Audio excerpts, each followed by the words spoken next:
So, hello guys, what's up? It's me again, Alicia nyo, at nagbabalik ulit para sa ating panibagong video.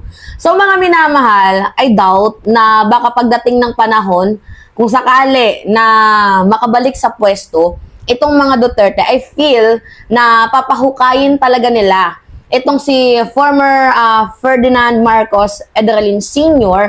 sa libingan ng mga bayani. Feeling ko lang yon mga minamahal, kasi the way na pagmumurahin nila ngayon si PBBM at the way na parang nananakot na sila, it says a lot.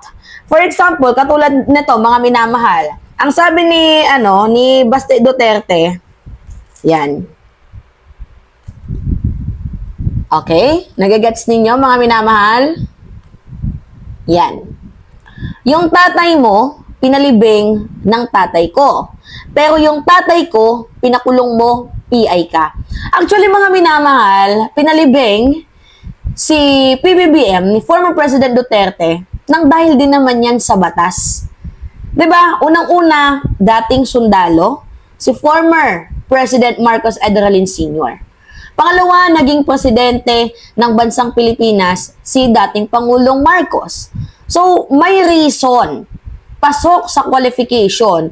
At yung mga judges naman po, mga minamahal, pumirma naman po sa pagpapalibing kay former President Marcos Edralin Sr. So, ano yung sinasabi ni Baste Duterte na yung ama niya, yung nagpalibing? Diba? Kay former President Marcos. Diba yan din naman kasi yung pinangako mo, yung tumatakbo yung ama niya, mga minamahal, ginamit niya ang damdamin na nag-aalab ng mga loyalista.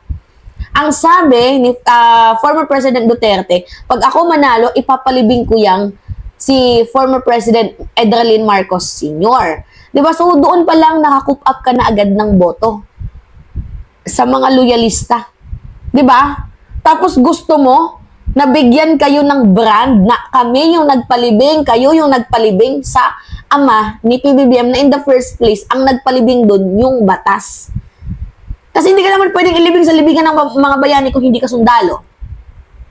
Hindi ka pwedeng ilibing sa libingan ng mga bayani kung hindi ka naging presidente. Diba? Nagigets ninyo? Mga minamahal. So ngayon, ito yung kanyang sinabi. To be exact, mga minamahal. Bisaya to Imong amahan, ipalubong sa akong amahan, pero akong amahan, ipapreso nimo, putang ina ka. Ang imong amahan, ipalubong sa akong amahan, pero akong amahan, ipapreso nimo, putang ina ka. Pero hindi man lang sinabi ni Baste Duterte kung paano bastusin, kung paano babuyin ni former President Duterte itong si President Bongbong Marcos. 'Di ba? O, yan lang ba yung mga pambato ninyo? Diba? Na feeling entitled pa din kayo up to this moment? Ito kasi yung nakakalungkot talaga, mga minamahal, na parang gusto nila magtanaw ng utang na loob si PBBM sa kanila at itolerate yung mga mali nilang ginawa, which is not. Kung ako lang yung tatanungin, hindi tama na itolerate yung mga ginagawa nilang mali. Kasi parang ang gusto nilang mangyari ay, total, nakatulong kami sa inyo nung eleksyon. So, dapat, ngayon na nakaupo kayo, tulungan nyo din kami. Paano tutulungan? Paano i-continue yung mga ginawa ni former President Duterte? Yung ginawa niya naman, karamihan mali. So, pwedeng i-continue pag tama. Pag mali, hindi. 'Di ba? I-continue mo yung war on drugs na puro patayan, tama ba 'yon? I-continue mo yung puro corruption sa gobyerno, tama ba 'yon? Yung Pasig nga tingnan niyo, 1 billion ang nasa-save yearly. 'Di ba? Tapos yung Davao puro confidential funds. Nagigets ninyo mga minamahal, dapat ang loyalty natin sa sambayan ng Pilipino.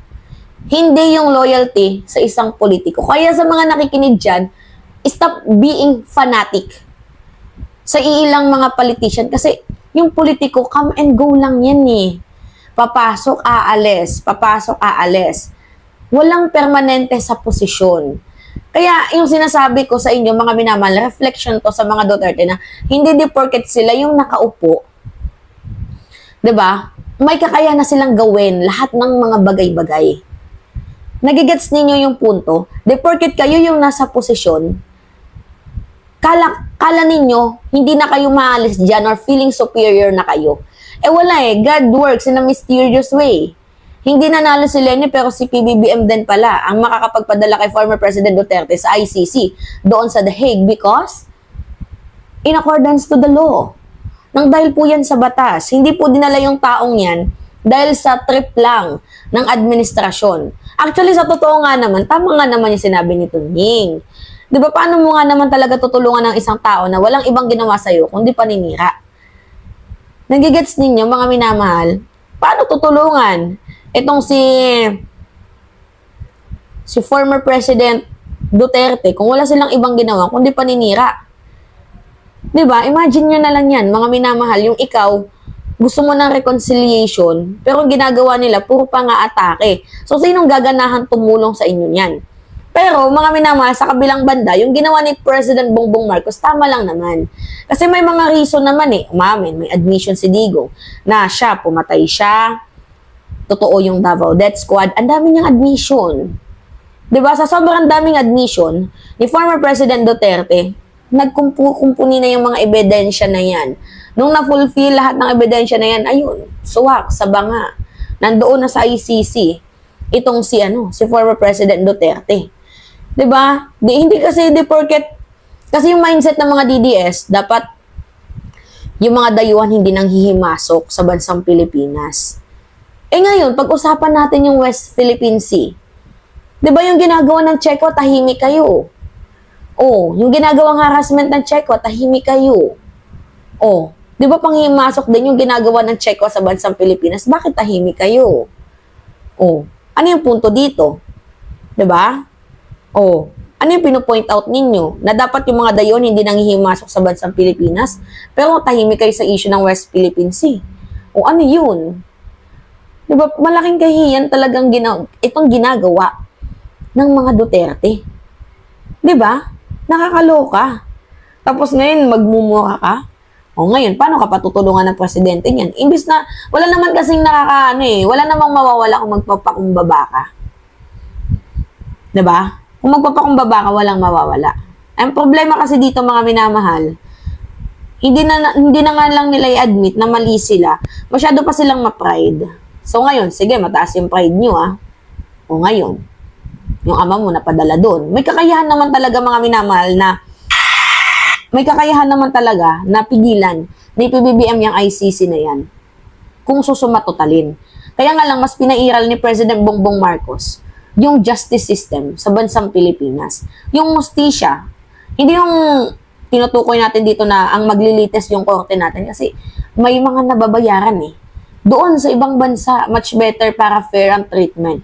Kagaya ng ginawa kay Digong, fair naman yung treatment sa kanya. Pansinin ninyo, pinapagsalita si Mijaldea, pinapagsalita itong si former President Duterte, sobrang fair ng treatment. At sabi pa nga ni Sara Duterte, nasa magandang kalagayan daw po ang kanyang ama. Lagi daw siyang chine-check time to time. Binibigyan siya ng Filipino food. VIP treatment ang isang may pagkakasala.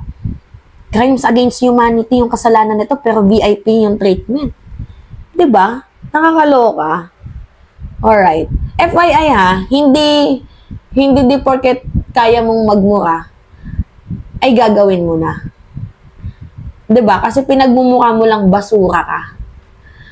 Murahin mo si President Bongbong Marcos as if naman yung City Hall mo, walang mga nagpositibong addict dyan.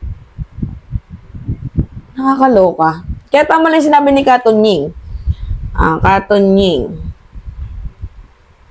Versus Duterte. Sige nga. Guys, ito nga ba? Tunying.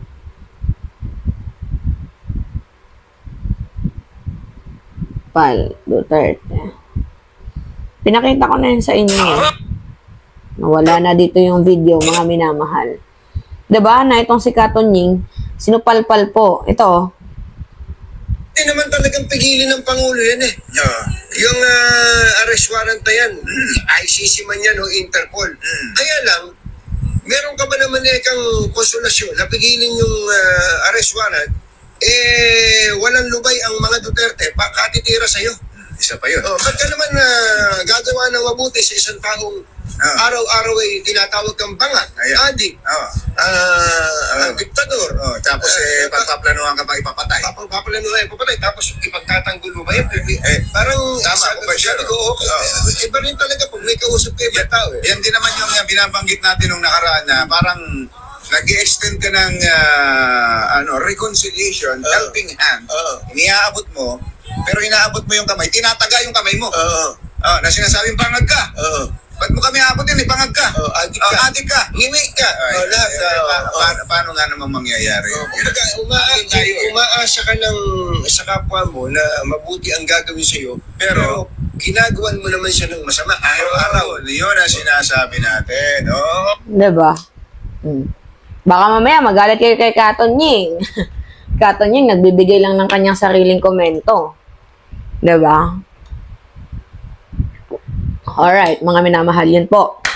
Anyway, it's me again, Alicia Nyo, at nagbabalik ulit para sa ating panibagong video.